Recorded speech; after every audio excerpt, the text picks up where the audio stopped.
के साथ में उत्तराखंड विधानसभा में भू कानून पास हो गया। भू माफियाओं की मनमानी पर लगाम लगेगी, सीएम धामी का बड़ा बयान सामने आया।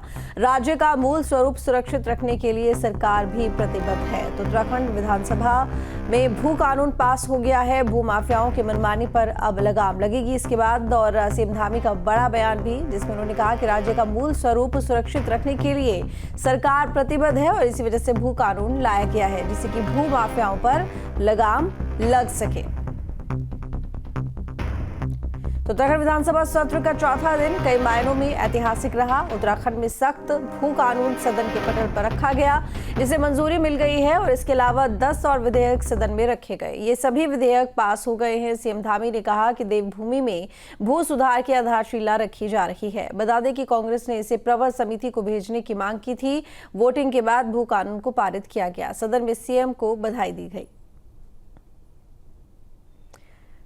तो विधानसभा में 10 विधेयक पास हुए हैं, जिनमें से एक सख्त भू कानून भी रहा, जिसे पास किया गया। तो कई मायनों में ऐतिहासिक रहा ये दिन और इसके साथ ही ये सभी विधेयक पास हो गए हैं। सभी यहीं पर सीएम धामी को बधाई भी दी गई। सीएम धामी ने कहा कि देवभूमि में भू सुधार की आधारशिला रखी जा रही है। बता दें कि कांग्रेस से प्रवर समिति को भेजने की मांग की है और वोटिंग के बाद भू कानून को पारित किया गया है।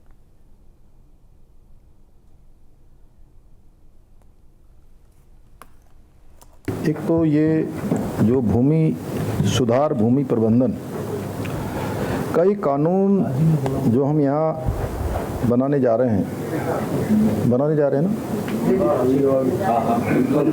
वो हमने विभिन्न स्तरों पर स्टेक होल्डरों से और अनुभवी लोगों से, जानकार लोगों से, सामाजिक संगठन के लोगों से, सभी के विचार लिए हैं।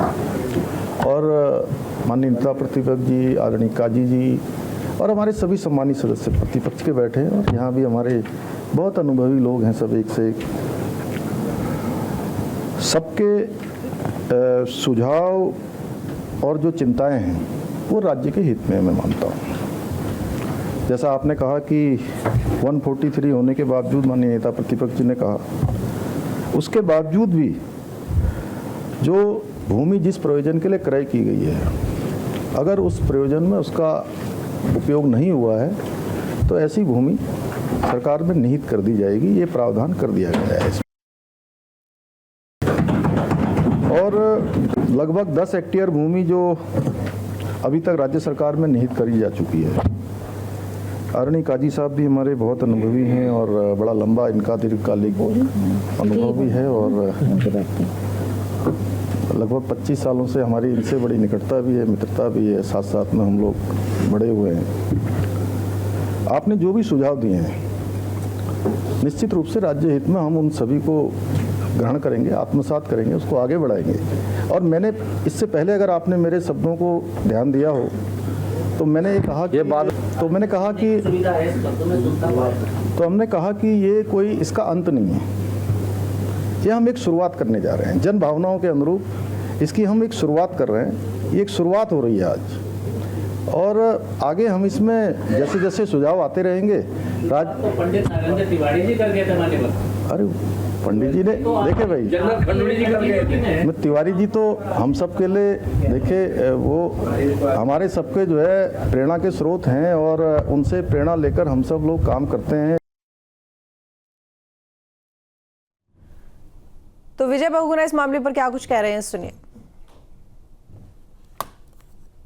मुख्यमंत्री जी को, हमारे समस्त कैबिनेट के कोलीग मिनिस्टर्स को, भारतीय जनता पार्टी की सरकार के समस्त हमारे विधायकों को बहुत बहुत बधाई, शुभकामनाएं देता हूं और इस प्रदेश की जनता को बधाई देता हूं, शुभकामनाएं देता हूं कि आपकी लंबित एक मांग, जिसके लिए आप आक्रोशित थे, जिसके लिए आप आंदोलित थे, वो कहीं ना कहीं आज भारतीय जनता पार्टी ने आपकी भावनाओं को समझते हुए, जन भावनाओं का ख्याल रखते हुए उसको आज सदन में पारित कराया है।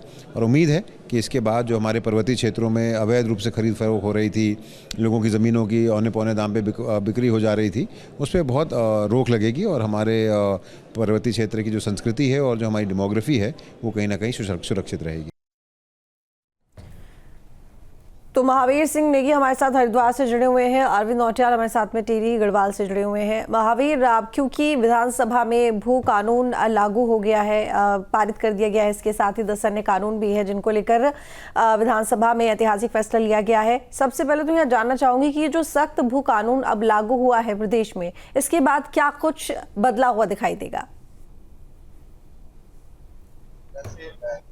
अपने समय से मांग रही है कि उत्तराखंड को एक सख्त भू कानून की जरूरत है, क्योंकि जिस तरह से लगातार देखा जा रहा था कि जमीनों को लेकर जिस तरह से खेल यहाँ उत्तराखंड में देखा जा रहा था, बाहर के लोग आकर यहाँ पर बड़ी संख्या में लोग जमीन ले रहे थे और यहाँ के जो स्थानीय लोग हैं उनको कहीं ना कहीं परेशानी और दिक्कतें सामने आ रही थी। तो उसको देखते हुए लगातार जो स्थानीय स्तर पर आंदोलन थे कि एक सख्त भू कानून की जरूरत है, और लगातार हमने देखा भी पिछले दिनों की कई आंदोलन यहाँ पर देखने को भी मिले थे बड़े स्तर पर। तो उसको देखते हुए यहाँ पर हालांकि जो धामी सरकार है पिछले कई सालों से ये प्रयास कर रही थी कि एक सख्त भू कानून लाया जाए, जिसके लिए बाकायदा एक समिति बनाई गई थी पूर्व मुख्य सचिव के अध्यक्षता में। तो वो समिति लगातार इस पर काम कर रहे थे और कई सुझाव भी अलग अलग स्तर से उसमें लिए गए थे। और आज जब भू कानून लागू हो गया है तो उसमें जो पहाड़ के 11 जिले हैं उनको शामिल किया गया है। हरिद्वार और उधमसिंह नगर के लिए एक अलग से समिति यहाँ पर बनाई जाएगी, उसमें अलग से प्रावधान किया जाएगा, क्योंकि सरकार के सामने सबसे बड़ी चुनौती ये भी है इस भू कानून को लाते समय कि रोजगार और औद्योगिक चीजों को भी देखना है, क्योंकि जिस तरह से उत्तराखंड की जो उद्योग है वो आ रहे हैं उनके लिए भी यहाँ पर प्रावधान रखना है। तो ये तमाम चीजें यहाँ पर इसमें शामिल की गई है और कोशिश ये की गई है कि कहीं से भी उद्योग इसमें प्रभावित ना हो, रोजगार इसमें प्रभावित ना हो। हाँ, जो उत्तराखंड की जमीन है, जो भूमि है, उसको बचाया जा सके। और एक लाइन में अगर हम लोग कहें तो ये सख्त भू कानून का फायदा यही होगा कि भू माफियाओं पर नकेल कसेगी। बिल्कुल ठीक कहा आपने कि भू माफियाओं पर नकेल कसेगी। अरविंद, आपका रुख करूंगी। कांग्रेस की तरफ से प्रवर समिति में भेजने की बात की गई है इस कानून को, लेकिन वहीं कांग्रेस की तरफ से ये भी कहा जाता रहा है कि पहले भी कई बार कवायद हो चुकी है भू कानून को लाने को लेकर। तो कांग्रेस का एग्जैक्टली स्टैंड क्या है, क्योंकि कानून अब लागू हो गया, तो ऐसे में कांग्रेस का क्या कहना है कानून को लेकर? उत्तराखंड में भू कानून लाने की बड़े स्तर पर मांग उठ रही थी और गांव से लेकर शहर तक जो लोग थे वो लगातार भू कानून की मांग बनाने की बात कर रहे थे। और अब भू कानून लागू हो गया है, लेकिन इस भू कानून को बनाने को लेकर कांग्रेस सवाल उठा तो रही है, लेकिन जो कई सामाजिक संगठन हैं उन्होंने भी सवाल उठाए हैं कि पहाड़ों की कई ऐसी जमीनें हैं जो सिर्फ उद्योग और खेती के लिए उपयोग की जानी चाहिए थी, लेकिन आज उन जगहों पर बाहर के लोगों ने और बड़े बड़े भू माफियाओं ने आकर उन जमीनों को औने पौने दाम में खरीद कर लीज पर लेकर वहां पर बड़े बड़े आलीशान होटल बना दिए गए हैं। और आज जिन लोगों से उन्होंने जमीन खरीदी है वही लोग आज वहां पर नौकरी करने के लिए मजबूर हैं, और साथ ही जो स्वरोजगार की जहां बातें होती हैं वो बात वहां पर सिर्फ दिखावा है। और जहां तक कांग्रेस लगातार विरोध कर रही है, लेकिन कांग्रेस के कई ऐसे आला जो लोग हैं जो इसमें भी लिप्त हैं। अगर कांग्रेस इस मुद्दे को भुनाने की बात करती है तो क्यों आखिर में जो गांव-गांव से और शहर तक जो कई भू कानून बनाने की मांग कर रहे हैं उसका साथ क्यों नहीं देते हैं? और ये लोगों का भी कहना है और गांव के लोगों का भी कहना है, क्योंकि ये पार्टी जो कांग्रेस पार्टी है और भाजपा है ये आपस में मिले हुए हैं और एक दूसरे के कभी विपक्ष में बात नहीं करते हैं। जब वेतन बढ़ाने की बात आती है तो कांग्रेस चुप हो जाती है, यानी सबका अपना स्वार्थ इसमें छिपा हुआ है। और मैं टिहरी जिले की मैं जहां तक बात करूं तो टिहरी जिले में चंबा से धनोल्टी और मसूरी यहाँ पर पूरी तरह से फल पट्टी है, और इस फल पट्टी में साफ तौर पर निर्देश हैं कि यहाँ पर किसी भी तरह का कोई निर्माण नहीं होगा, यहाँ पर सिर्फ खेती और फल उगाए जाएंगे। लेकिन आज चंबा से लेके मसूरी के बीच में जितनी भी जमीनें हैं उस जमीनों पर आलीशान होटल बना दिए गए हैं और पूरे मानकों को ताक पर रखकर वहां पर अब होटल बन चुके हैं और वहां पर अब कोई भी खेती नहीं होती है। धनोल्टी के पास एक आलू फार्म है जो आलू चेक के नाम से जाना जाता था, और यहाँ का आलू देश विदेशों में यहाँ की सप्लाई होती थी, लेकिन वहां पर आज आलू 1% भी नहीं होता है। तो कुल मिलाकर जो भू कानून लाने की बात हुई है, तो यहाँ पर कांग्रेस को भी अब अपना विरोध जताना पड़ेगा, और कि हर मुद्दों पर जहां पर उत्तराखंड की भलाई ठीक है। की बात है। और सबसे बड़ी बात तो ये है कि जो हरिद्वार और उधम सिंह नगर को छोड़ दिया गया है, तो कई ऐसे सामाजिक संगठन हैं जिन्होंने साफ साफ कह दिया है कि ये सिर्फ बाहरी लोगों के लिए उत्तराखंड में आने के लिए एक चोर दरवाजा खोल दिया है। अगर जब भू कानून की बात कर रहे हैं तो पूरा नियम एक जैसे ही ठीक है होने अरविंद, चाहिए। तो कुल मिलाकर वक्त कम है। महावीर, आपका रुख करूंगी। आम लोगों का क्या कहना है? हरिद्वार के लोगों की बात करें तो वो भू कानून को कैसे देख रहे हैं?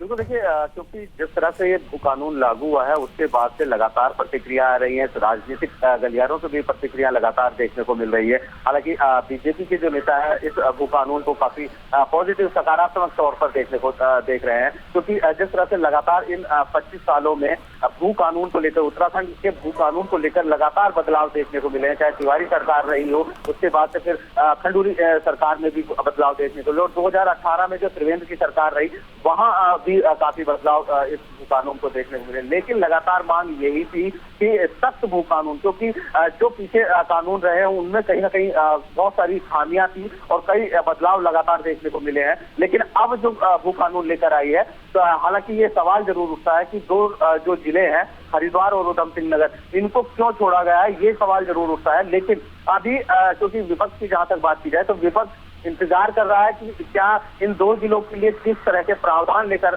समिति आती है, किस तरह के प्रावधान होंगे, तो शायद विपक्ष उस समय उसके बाद ही अपने पत्ते यहाँ पर खोल पाएगा। लेकिन अगर अभी तक के जो भू कानून है उसको लेकर लोगों की प्रतिक्रिया हम कहें तो लोगों से सकारात्मक तौर पर यहाँ पर प्रतिक्रिया देखने को मिल रही है, क्योंकि उनका कहना यही है कि जरूरत थी, उत्तराखंड को एक सख्त कानून, भू कानून की जरूरत थी। ठीक है, चलिए आप दोनों का बहुत शुक्रिया तमाम जानकारी के लिए। न्यूज नेशन अब व्हाट्सएप पर खबरों के ताजा अपडेट के लिए न्यूज नेशन के इस QR कोड को स्कैन करें